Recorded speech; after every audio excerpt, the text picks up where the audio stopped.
offrir ton cœur à cette lune pour qu'elle le rende à tes enfants.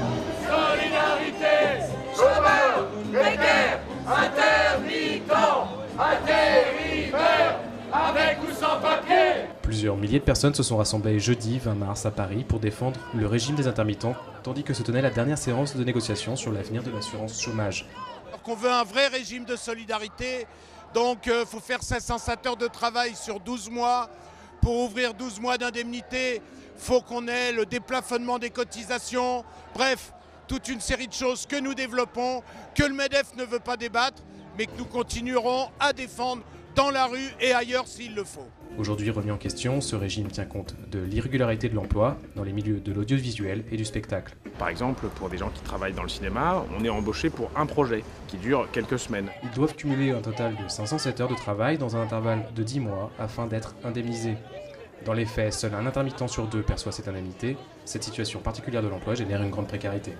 On connaît des gens qui ont des CV, alors soit des comédiens connus, soit des techniciens qui ont des gros CV, qui se retrouvent à avoir des périodes de trous où pendant 1 an ou 2 ans on ne travaille pas. Donc c'est aussi normal d'avoir une protection sociale. Quand on cherche un appart, surtout dans une ville comme Paris, c'est compliqué parce que voilà, les gens ne nous font pas confiance, ils ont peur des intermittents. Si ce régime repousse banquiers et propriétaires, les critiques le montrent comme un privilège qui donnerait lieu à énormément d'abus. C'est pas nous qui demandons à être intermittents, c'est qu'on ne nous propose pas de CDI et il y a des entreprises aussi qui abusent et qui mettent des gens qui n'ont pas à être intermittents dans les entreprises. Par exemple, il y en a, leurs réceptionnistes sont intermittentes. Une société de télévision a les moyens d'embaucher des permanents et de ne pas utiliser des intermittents à des postes techniques. Hein. On est les premiers à le dire, c'est nous qui avons fait condamner le patron de TF1 au pénal pour l'abus de recours à des techniciens intermittents qui travaillaient à la météo, qui est bien l'activité permanente de TF1. Les intermittents souhaiteraient une discussion pour endiguer ce genre de dérive.